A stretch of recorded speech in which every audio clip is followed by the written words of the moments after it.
On a recent visit to Uttar Pradesh, I came across this beautiful lane with street vendors selling chole kulche, and I'm going to present to you my version of the same.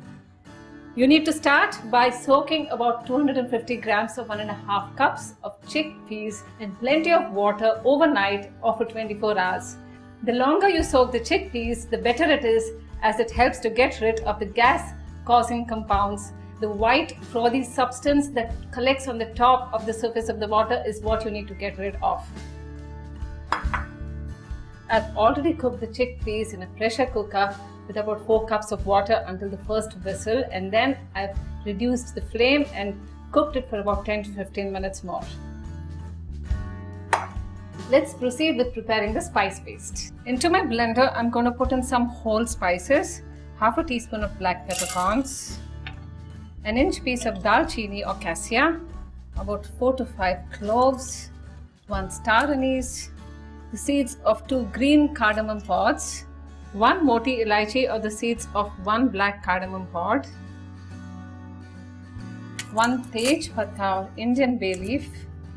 I'm just going to tear this into bits, and then I'm going to put in some dry spice powders, 4 teaspoons of coriander seed powder, 2 teaspoons of cumin seed powder, a teaspoon of red chili powder, half a teaspoon of turmeric powder. I'm going to grind this into a coarse powder.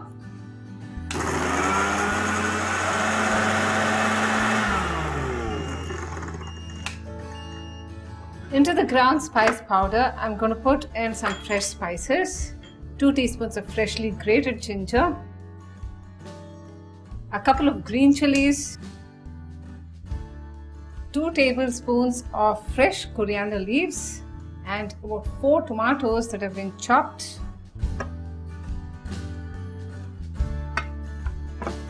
I'm not going to be using any water to grind this mixture, as the tomatoes already have a lot of water content in them.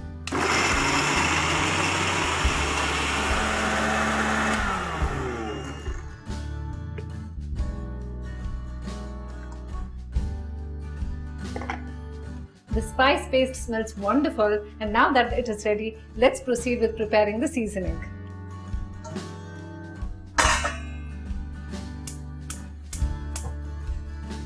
I'm going to put in about 4 tablespoons of oil in here, 3/4 teaspoons of shahi jeera or black cumin seeds.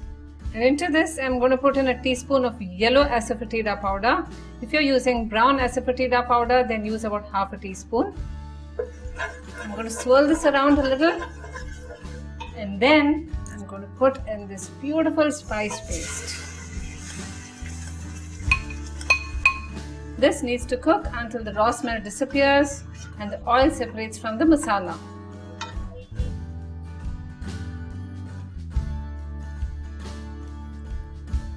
As the masala paste is simmering away, I'm going to put in some tamarind water.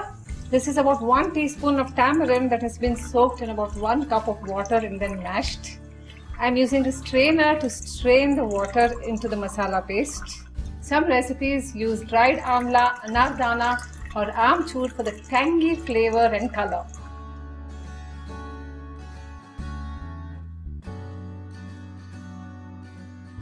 I'm going to mix this up and then cook this for about 3 to 4 minutes more.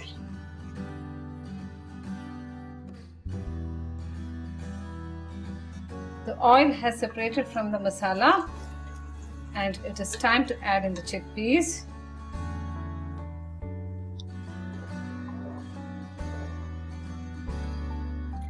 I'm also going to add in the cooking water used to cook the chickpeas. At this stage, you need to give this a good mix and allow the chickpeas to simmer in the water until the gravy thickens.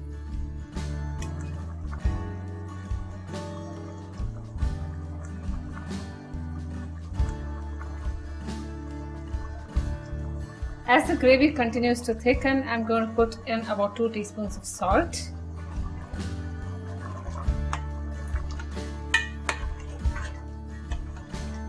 I have not used ready-made chole masala to make this dish, as the whole spices used here go into the making of chole masala. But if you don't have the whole spices, then you can use 2 tablespoons of ready-made chole masala. To finish off the dish, I'm going to put in about 2 teaspoons of chaat masala powder. Stir it up well. And we are done.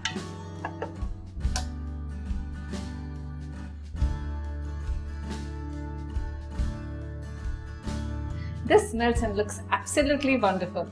The rustic spices used in this dish perfectly complement the soft, buttery chickpeas. Do make it and give me your feedback.